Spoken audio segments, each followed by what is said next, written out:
1번 마이크 켜주셔요. 제가 성경을 나누어 읽으라고 선을 그려드린 경우에 그 신약 성경을 어떻게 읽으라고 했는지 생각나십니까? 신약 성경은 이렇게 나누어 보시라 그랬어요. 신약 성경은 과거에 바로 400년 암흑기, 그죠?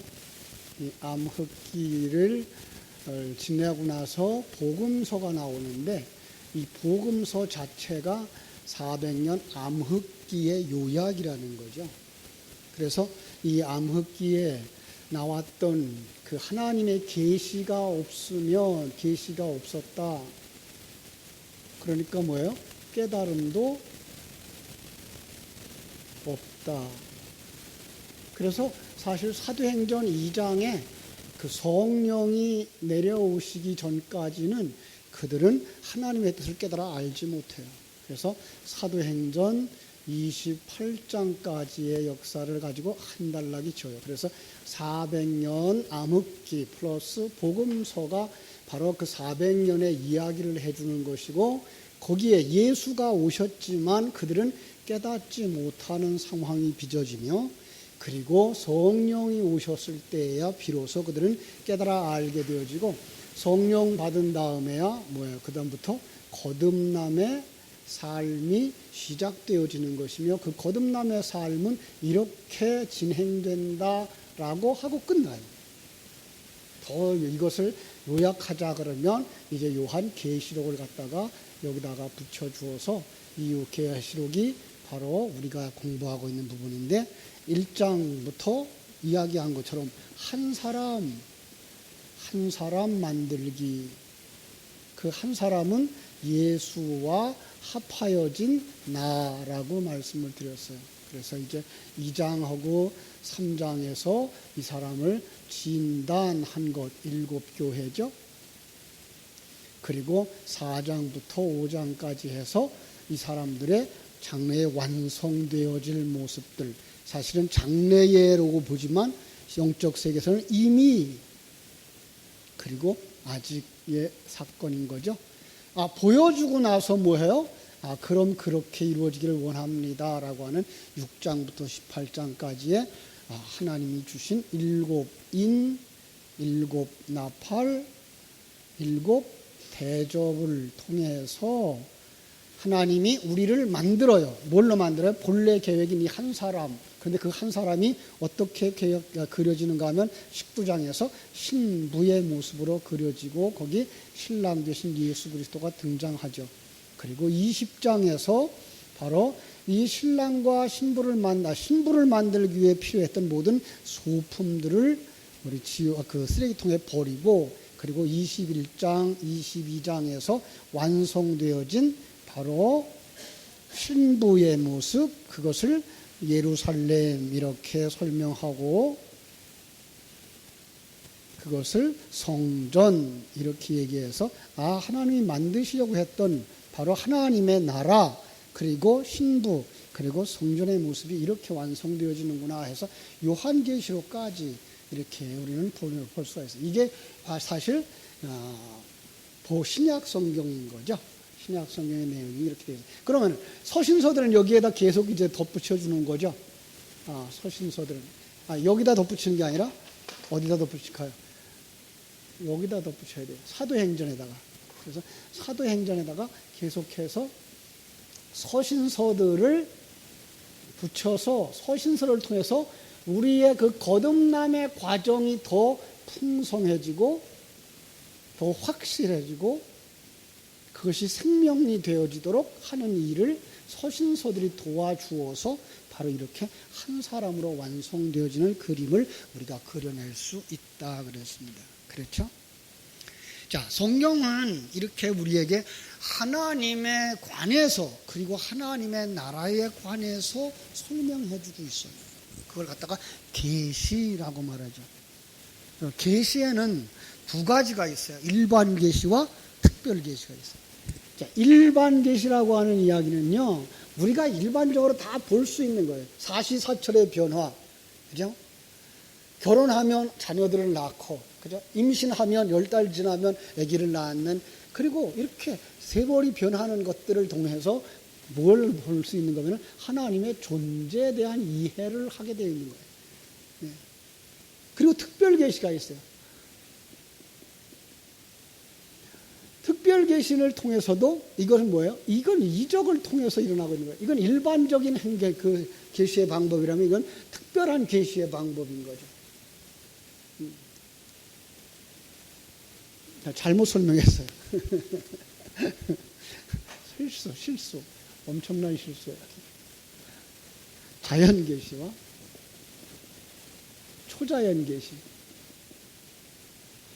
자연적인 방법과 초자연적인 방법을 통해서 하나님의 존재에 대한 이야기를 하고 있는 거고요. 그 다음에 특별 계시에 들어가서 특별 계시에서는 이제 하나님의 존재뿐만 아니라 우리들의 구원에 관한 계시를 한다. 그래서 이걸 특별 계시라고 이렇게 말하고 있는 것을 알 수가 있고, 이게 일반 계시인 거죠. 그렇죠? 일반 계시는 하나님의 존재에 대하여서만 알게 해주는 거고, 특별 계시는 우리의 구원에 관한 이야기를 해주는 거다라는 것 여러분들이 기억하시면 됩니다. 그렇습니다. 우리가 성령의 역사로만 주어지는 은혜, 그 은혜로 말미암아서 믿음으로 구원을 받는다는 것을 알게 해주죠. 그죠? 그래서 구원은, 성경이 말하고 있는 구원에 관해서, 우리 신앙생활의 목적에 관해서 여러 가지로 설명하지만 저는 요약해서 3가지로만 설명하고 있어요. 그렇죠? 그것이 바로 성부와의 관계 속에서 우리를 누구라고 말해요? 아들, 그건 천국을 유업으로 받는 자라고 말하고 있고요. 성자와의 관계에 있어서 그와 한 몸을 이룰 신부라고 말하고 있고요. 성령과의 관계에 있어서 우리는 바로 성전이라고. 그래서 구원의 완성의 모습, 이것이 바로 열매이고 하나님이 이렇게 우리를 만들기 위해서 이 과정을 거쳐가게 하신다라는 것 알 수가 있습니다. 그렇죠? 그렇습니다. 성령이 오시면 그때부터 실제로 예수 생명을 가진 자, 거듭난 자가 되는데요. 우리는 그동안 이 거듭남에 대한 것을 너무나 쉽게 생각을 해왔죠. 그죠? 예수 영접하면 하나님의 자녀가 된다라고 가르쳐줬어요. 맞아요? 틀려요? 맞아요. 그런데 그렇게 간단하지를 않다는 사실이죠. 예. 우리는 그냥 그런데 불구하고 복음 전하면서 예수 영접하세요. 영접기도 같이 하세요. 제가 하는 거 따라하면 됩니다. 그래서 따라하고 나서는 그에게 당신은 예수님을 영접한 사람입니까? 예수 생명을 가진 사람입니까? 당신은 구원받았습니다. 오늘 죽어도 천국 갑니다. 이렇게 얘기를 해버렸다고. 그 모두가 다 그렇게 영접하기도 하고 나면 나는 구원받은 사람인 줄 아는 거예요. 다. 이제부터 나는 구원받은 하나님의 자녀고 나를 힘들게 하는 사람은 다 마귀예요. 이렇게 오해를 하고 살아왔어요. 그렇게 오해하게 만들어 놓은 것이 이사야서 59장에 있었죠. 그죠? 이사야서 53장 5절에 보면은요. 그가 찔림은 우리의 허물 때문이요 그가 상함은 우리의 죄악 때문이라. 그가 징계를 받음으로 우리가 평화를 누리고 그가 채찍에 맞음으로 우리는 나음을 받았도다. 우리는 다 양 같아서 그릇 행하여 각기 제 길로 갔거늘 여호와께서는 우리 모두의 죄악을 그에게 담당시켰도다. 이렇게 했어요. 그가 징계를 받음으로 우리는 평화를 누리고 그가 채찍에 맞음으로 우리는 나음을 받았도다. 이렇게. 그러니까 한 부분만 강조하면 뭐가 돼버려요? 정확하게 해석이 안 돼요. 그래서 이 부분을 잊어버린 거예요. 마태복음 16장 24절을 잃어버렸어요. 그죠? 마태복음 16장 24절 뭐라고 돼 있까요? 나를 따라오려거든, 그죠? 자기를 부인하고 자기 십자가를 지고 나를 따를 것이니라, 이 말씀이에요. 누구든지 나를 따라오려거든. 주님 따라간다고, 예수님이 나와 함께 계셔서 내가 예수님과 같이 가고 있다고 말하면서 구원받았다라고 말하면서 이걸 잃어버리는 거예요. 마태복음 10장 38절도 뭐라고 되어 있죠? 자기 십자가를 지고 나를 따르지 않는 자도 내게 합당하지 아니하다라고 말했거든요. 이거 잊어버린 거예요. 여러분 그거 잊어버리면요, 여러분 하나님 앞에 가서 설 때 누구 탓하실래요? 목사님만 믿고 왔는데요. 아무리 탓해도 소용없어요. 그죠? 물론 목사님 책임이 있어요. 부흥사 책임이 있어요. 그런데 실제로 천국에 들어가냐 못 들어가냐는 목사님하고 관계가 없어요. 여러분하고 하나님의 관계예요. 그죠? 여러분들이 정말 바른 신앙을 가지고 하나님 앞에 서 있어야 될 이유가 바로 거기 있는 거예요. 하나님 뭐라 그럴까요? 그때 난 그 목사가 누군지 몰라 그런단 말이에요. 그러니까 말세가 되면 성경은 뭐라 그래요? 말세가 되면 다른 교훈, 세상 이야기, 허탄한 이야기로 미혹하는 자들을 조심해야 한다라고 말하고 있어요. 우리 요즘 새벽 예배에 보고 있는 디모데 후서에서는요, 그들이 남의 집에 가만히 들어와 어리석은 여자를 유인한다 이렇게 말씀을 했어요. 어리석은 여자들이 되면 안 돼요. 마태복음 24장 11절에서도 마지막 때에 뭐 한다고요? 거짓 선지자들이 많이 일어나서 사람을 미혹한다 그랬어요. 요한계시록 21장 17절은 뭐라고 되어 있을까요? 계시록 21장 17절 뭐라고 되어 있을까요? 용이 여자에게 분노하여 돌아가서 그 여자의 남은 자손 곧 하나님의 계명을 지키며 예수의 증거를 가진 자들과 더불어 싸우려고 어디 섰다? 모래 위에 서 있더라. 모래 그러면 무슨 생각이 나요? 우리는 창세기가 생각나야 됩니다. 그렇죠? 창세기에 하나님께서 아브라함에게 약속했어요. 하늘의 별과 같이 바닷가에 모래와 알과 같이 네 자손을 많게 하겠다. 그들이 뭐라고 얘기해요? 봐라, 이게 하나님의 백성들이야. 우리 숫자가 많잖아. 정말 이 이단들의 숫자가 급격히 늘어나고 있어서 우리를 정말 놀라게 만들어요. 요즘 들어서 우리가 신천지 그러죠.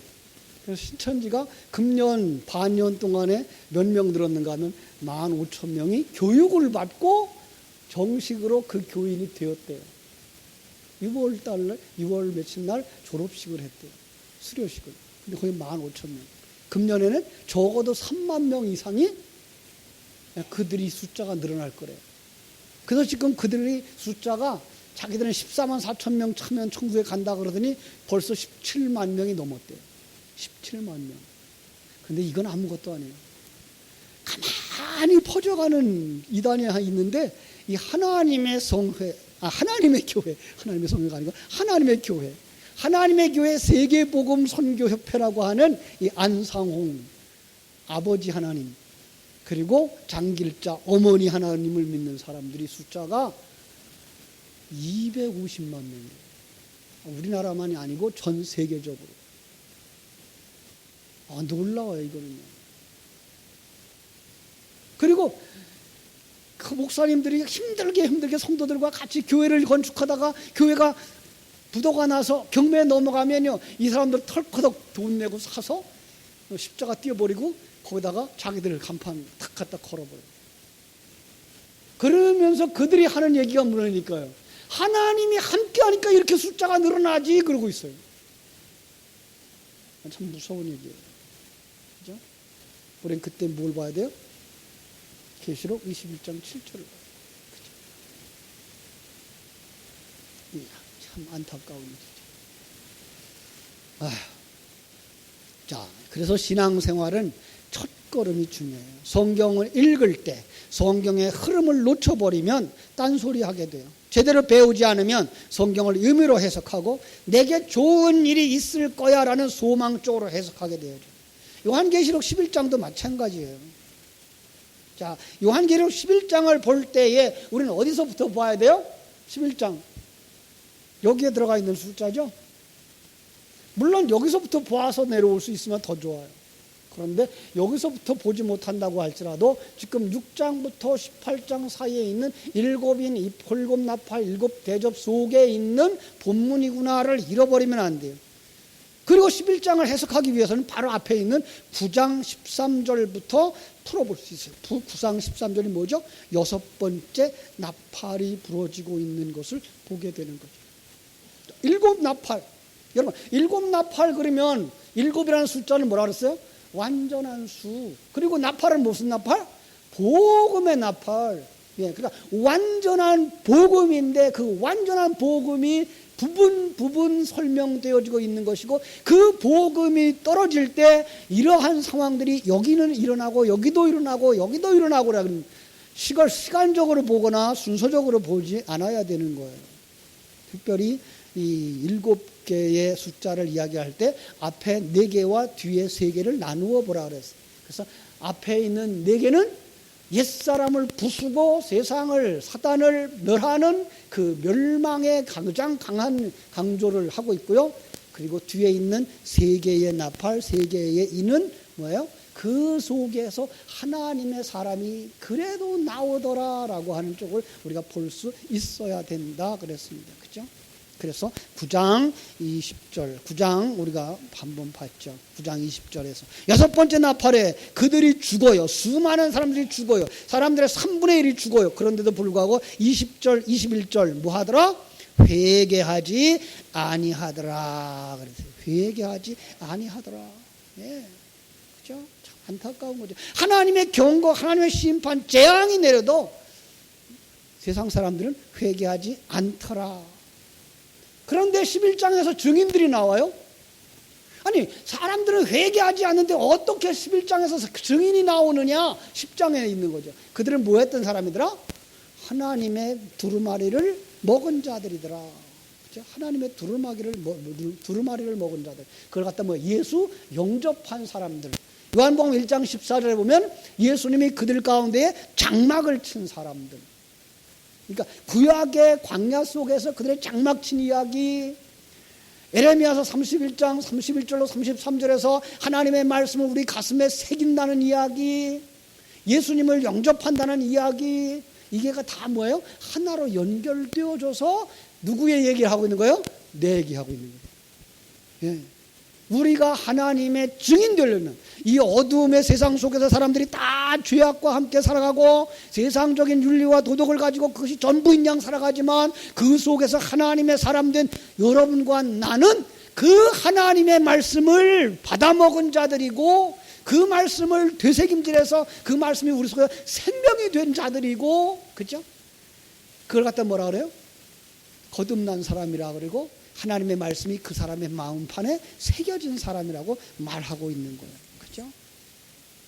자, 그리고 거기 뒤에 감람나무가 있어서 증인들 뒤에서 그 감람나무에다가 계속해서 기름을 공급해, 성령을 공급해서 우리가 실패하지 아니하는 거예요. 그래서 지난주에 우리가 말씀을 부를 때에 11장 5절에서 어떤 말씀을 받는가 하면은, 만일 누구든지 그들을 해하고자 하면 그들의 입에서 불이 나와서 그들의 원수를 삼켜버릴 것이요, 누구든지 그들을 해하고자 하면 반드시 그와 같이 죽임을 당하리라. 누가 이기는 거예요? 하나님의 증인들이 이겨요. 왜? 하나님의 증인들이 강해서가 아니라 하나님의 증인들 안에 있는 누가 강해서? 예수님이 강해서, 하나님이 강해서, 성령님이 강해서. 예. 그래서 바울 사도가 그 다메섹에서 고꾸라진 다음에 하나님이 이렇게 묻죠. 그죠? 응? 사울아, 네가 어찌하여 나를 핍박하느냐. 그죠? 그리고 그 사실을 다시 한번 증언하던 그 사도행전 26장 14절에서는 우리가 다 땅에 엎드러짐에 내가 소리를 들으니 히브리 방언으로 이르되 사울아 사울아 내가 어찌하여 나를 핍박하느냐, 가시채를 뒷발질하기가 내게 고생이니라. 너 이대로 가면 죽는다. 더 정확하게 말하면 너는 죽은 자야. 그대로 가면 지옥에 떨어진다. 네가 지금 하나님을 대적하지, 그건 뭐다? 결함으로 바위치기다. 그는 이제까지 그게 바른 신앙생활인 줄 알고 그렇게 살아왔는데 그게 결국은 뭐 하는 짓이었다고요? 죽는 짓이었다고요. 영적 세계 상황입니다. 그럼 누가 이겨요? 하나님이 이기는 거예요? 사람이 이기는 거예요? 하나님이 이기는 거예요. 그런데 오늘 본문은 우리가 또 이해하지 못하는 말이 나와요. 7절 같이 한번 읽어봐요. 시작. 그들이 그 증언을 마칠 때에 무적행으로부터 올라오는 짐승이 그들과 더불어 전쟁을 일으켜 그들을 이기고 그들을 죽일 터인즉 그들의 시체가 큰 성 길에 있으리니 그 성은 영적으로 하면 소돔이라고도 하고 애굽이라고도 하니 곧 그들이 주께서 십자가에 못 박히신 곳이라. 이게 참 이해할 수 없는 말이 또 나와요. 아니, 그들을 해하러 나오면 그 앞에서 죽는다 그랬는데 그 해하러 오는 자들에 의해서 그들이 죽는데요. 말이 돼요, 안 돼요? 글자 그대로 보면 말이 안 돼요. 자, 그런데 금방 우리가 얘기했어요. 그들을 해하려고 올 때에 해함을 받지 않는 자는 누구예요? 그들이 아니고 그들 안에 있는 예수 그리스도예요. 예수 그리스도가 이겨요. 예. 그런데 거기에서 예수 그리스도를 증거하는 그 증인으로 쓰임받는 성도들은 뭐 하더라고요? 죽더라는 거예요. 이런 그림이에요. 그래서 오늘 제목이 뭐예요? 죽는 것이 사는 것이다. 죽는 것이 사는 것이다. 그렇죠? 자, 한번 생각해 봐요. 어디서 죽는다 그랬죠? 8절. 어디서 죽어요? 큰 성 길에서 죽어요. 근데 거기가 소돔이라 그러고 거기가 애굽이라 그러고 거기가 예수께서 십자가에 못 박힌 곳이래요. 그 말이 맞아요? 틀려요? 안 맞아요. 어떻게 소돔이 어떻게 애굽이에요? 거기가 어떻게 예수님 십자가에 죽으신 골고다예요? 맞지 않잖아요. 그러니까 이건 분명히 지리적인 얘기를 하고 있는 거 아니죠. 그들이 죽는 장소에, 우리가 죽는 장소에, 우리가 죽는 장소가 어디예요? 소돔이고요. 거기가 애굽이고요. 거기가 골고다래요. 어딘데요? 지금 여러분이 죽는 곳. 이게 영적인 세계를 얘기하고 있는 거죠. 그렇죠? 가만히 생각해 보세요. 예수님이 못 박히신 곳은 어디예요? 예루살렘의 골고다 언덕이에요. 그러니까 하나님을 대적하는 자들이 모여서 하나님을 못 박아 죽인 그 사단적이고 세속적인 사상과 이 세상을 말하는 거예요. 애굽은요, 의로운 하나님의 백성을 핍박하는 대표적인 성인 거죠. 소돔은 성경을 보면 그들의 패역함과 타락이 극에 달해서 하나님이 불로 멸망시켜버린 곳이죠. 세상인 거예요. 그러니까 두 증인이 죽어서 큰 성길에 내버렸다는 것은 성도와 교회가 이 세상에서 그렇게 죽은 시체처럼 버려지고 낮아진다는 사실을 이야기하는 거예요. 조금 더 쉽게 말하면 예수님이 십자가 지는 그 삶, 죽는 삶, 성도의 십자가 지는 삶, 옛사람을 벗어버리는 그 삶, 이스라엘 백성들의 광야 40년 생활이 어디에서 일어나는 거예요? 여러분과 나의 신앙생활의 과정 속에서 일어나는 거예요. 그런데 그게 얼마나 세상 속에서 낮고 천하게 보여지는지 그 구절이 설명하고 있어요. 구절 같이 읽어봐요. 시작. 백성들과 족속과 방언과 나라 중에서 사람들이 그 시체를 사흘 반 동안을 보며 무덤에 장사하지 못하게 하리로다. 자, 여기에 기간이 며칠 동안? 사흘 반이라고 되어 있어요. 길어요, 짧아요? 길어요, 짧아요? 굉장히 짧잖아요. 그죠?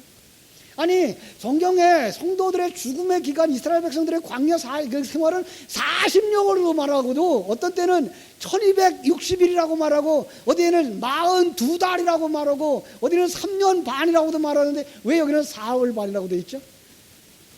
고난을 뭐하게 여기라고? 길게 여기지 말라는 거예요. 여러분 우리의 신앙생활이 힘들어요? 왜 힘들어요? 오늘 아침인가요? 어젠가요? 그 산에, 나는 자연인이 나를 보는데, 그 산에 올라가는데, 산에 올라가면서 막 따라가기 힘들어 하니까 그 사람이 가르쳐 준 거였어요. 멀리 바라다보고 가면 힘들어요. 세 발자국 앞만 쳐다보고 가면 힘 안 들려요. 그냥 앞에만 보고 가는 거예요. 군인들도 마찬가지예요. 군장을 하고 야간 그 훈련을 할 때 멀리 바라보고 저길 언제가 그러면은 그거 참 힘들어요. 그런데 어디만 바라봐요? 앞에 있는 사람 발자국 뒤만 따라가는 거예요. 가는 거예요, 끝까지.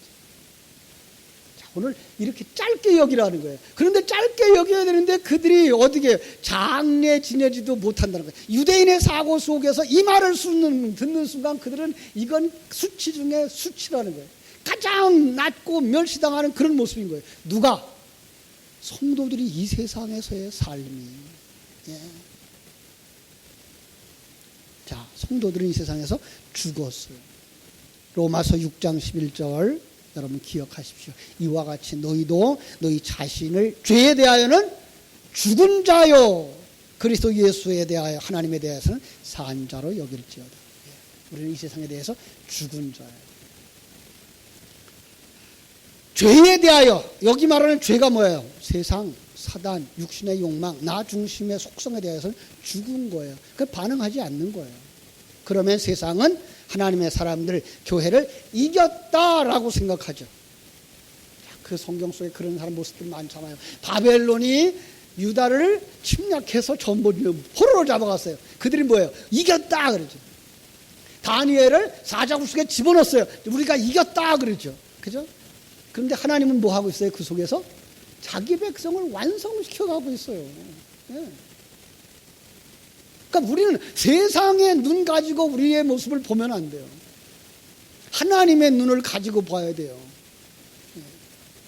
그래야만 연세 드신 어른들을 보면서 아름답다라고 볼 수가 있어요. 네. 병들어 있는 어른을 보고서 아름답다라고 말할 수 있어야 돼요. 그분들의 마지막 모습을 보면서 참 성도들의 모습이구나. 성도들의 모습은요, 편안하게 행복하게 가는 거? 아니요. 아니요. 그의 그 못난 모습, 그걸 보고 하나님이 하셨구나가 드러나야 되는 거예요.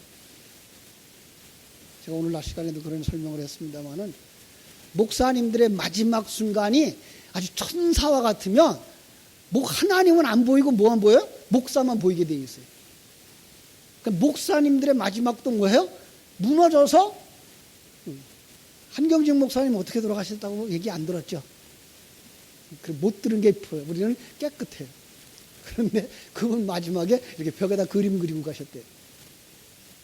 그런 걸 보면서 뭐예요? 아, 하나님이 하셨구나. 한경직 목사님의 그 일생이 누가 하신 거예요? 하나님이 하셨구나. 이걸 볼 수가 있어야 되는 거지. 아이고, 그렇게 살아가는 사람 보니까 뭐 그 신앙 아무것도 아니다. 그 세상 사람들이 보는 눈이에요. 근데 하나님의 사람들도 그렇게 보면 안 되는 거예요. 그러니까 여러분들 그렇게 이쁘다는 모습만 보이고 가려고 애를 많이 쓰실 거 없어. 그냥 생긴 대로 살아. 정말 그 생긴 대로 살기 위해서는 뭐가 필요해요? 우리 속에 생명이 필요해요. 하나님의 생명이 필요해요. 하나님의 일하심을 보는 눈들이 필요해요. 그리고 하나님이 우리를 만들어 가고자 하는 그 완성의 모습이 필요해요. 이 생명을 가진 사람만 그 생명에 의존한 사람을 자연스럽게 살아갈 수 있어요. 편안하게 살아갈 수 있어요. 그래서 노인들이 되면, 노인들은요, 젊은 사람은요, 포장을 너무 잘해서 그 사람이 믿음이 있는지 없는지 잘 안 보여요. 믿음이 있는 척해요. 주름살도 없는 척해요. 화장을 해서. 연세가 드시면 이게 포장이 안 돼. 포장하고 싶어도 내 근력이 따라가지를 않아요. 그래가지고 뭐예요? 있는 그대로 드러나. 그런데 그대로 드러날 때 그 속에서 하나님의 생명이 드러나기도 하고 세상적인 모습이 그대로 드러나, 욕심이 그대로 드러나기도 한단 말이에요. 그러니까 그때에 옛사람이 더 강해지면 곤란한 거예요. 그죠? 그때에 새 사람이 강하고 새 사람이 드러나야지 옛사람의 모습이 드러나면 안 되는 거죠. 그죠? 그런데 그건 남의 모습을 보고 우리는 평가하면 된다, 안 된다? 안 되는 거예요. 예. 그것을 보고 평가할 것이 아니라 내가 그렇게 가려고 노력해야 되는 거죠. 그죠? 그게 뭐예요? 그게가 증인이에요. 그죠? 그러니까 증인은 예수 믿으세요. 예수 믿으세요. 전도하는 그것만이 증인이 아니고 뭐 하는 거예요? 생명을 전해주는 자까지 가야 되는 거예요. 그죠? 그때에 그 사람들이 일어나요. 11절 보겠습니다. 3일 반 후에 하나님께로부터 생기가 그들 속에 들어가매 그들이 발로 일어서니. 자, 일어선다는 말 뭐라 그랬어요? 그건 세상적인 그 사상, 세속적인 그 가치관에서부터 일어나 이제 하나님의 가치관을 가지고 하나님의 관점을 가지고 살아나는 사람들이 되는 거예요. 그게 누구 속에 나타나야 돼요? 내 속에서. 예. 그냥 세상 것 있다고 교만하고 자랑하고 없다고 열등감에 빠지고 슬퍼하는 사람이 아니라 그걸 초월해서 없는데도 불구하고 배부른 사람으로 살아가는 거예요. 예. 그게 가능해요? 가능해요. 사실요, 우리 연세 드신 분들 생활해 보면 되지만 우리 생활비가 많이 안 들어요, 사실. 밥 세 끼 먹는 거 그렇게 많이 안 들어가요. 그죠? 그리고 요즘은 건강을 위해서 세 끼도 안 먹는데 한 끼만 먹으면 된대. 그래 무슨 돈이 들겠어. 그러니까 거기에서 편안할 수 있어야 돼요. 그동안 갈고 닦고 한 것 가지고 그 환경 속에서 자유하고 행복할 수 있어야 돼요. 그죠? 그러면 어떤 일이 일어나나 보세요. 11절. 구경하던 자들이 크게 두려워해요. 예. 그리고 또 그들을 통해서 어떤 역사가 일어나 보세요. 하늘로부터 큰 음성이 있어 이리로 올라오라 함을 듣고 그들이 구름을 타고 하늘로 올라가는 거예요. 그걸 누구만 봐요? 눈이 열려진 사람만 봐요. 그 눈이 열려진 사람들이 어떻게 하더라? 13절 마지막 절. 그 남은 자들이 두려워요. 영광을 하늘의 하나님께 돌리니라. 여기에요.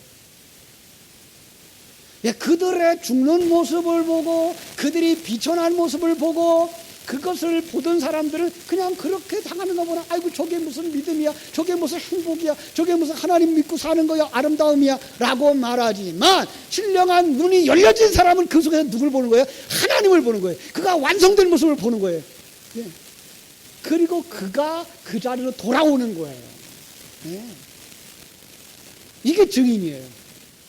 그러니까 증인은 어떻게 포장하든지 좋은 모습만 보이려고 하는 것 필요해요? 그거 필요 없는 거 아니에요. 아직 믿음 없는 사람을 위해서는 그것도 필요해요. 그런데 하나님께서 그들의 눈을 열어주면 우리의 연약함과 무능함과 그 부족함 속에서 뭘 본다고요? 하나님이 일하시는 것을 보고 그 하나님이 나도 만들어서 데려가실 수 있겠구나, 나 같은 죄인도 구원하실 수 있겠구나가 들어오는 거예요. 그런데 그 자리에 갈 때까지 그들을 진리 가운데로 붙들어 줄 사람들이 필요해요. 바로 우리들이에요. 그들을 말씀 듣는 자리로 데려와야 돼요. 그 스데반을 설교할 때에 사울을 데려와다가 그 앞에 세운 것처럼 데려오는 게 필요합니다. 우리가 가장 가까이서 하는 전도의 역할은 그거예요. 그들을 그 말씀 듣는 자리에 데려와야 돼요. 믿음은 들음에서 나기 때문에. 사울이 깨질 수 있었던 것, 그건 스데반의 설교가 있었기 때문인 거예요. 하나님에 관한 이야기가 그에게 분명하게 들어갔던 거예요.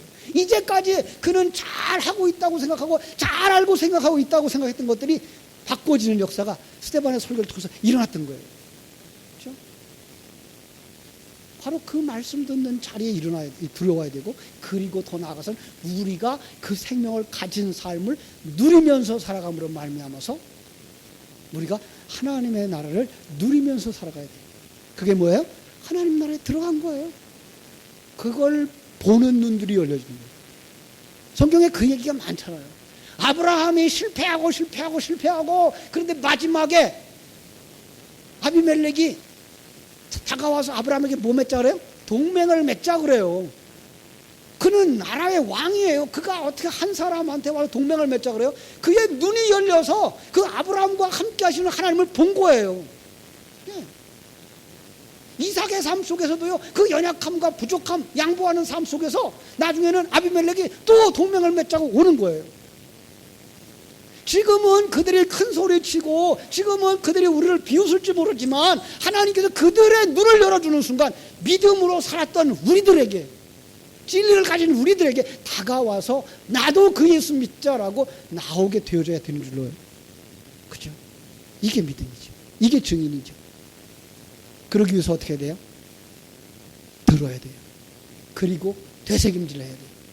그리고 그 생명을 가지고 누리면서 사셔야 돼요. 자유할 수 있어요. 하나님께서 여러분들 속에 그 은혜를 주셔서 하나님께 영광 돌리고 많은 사람을 주께로 인도하는 많은 열매를 맺는 여러분들 되시기를 주님의 이름으로 축원합니다. 기도하겠습니다.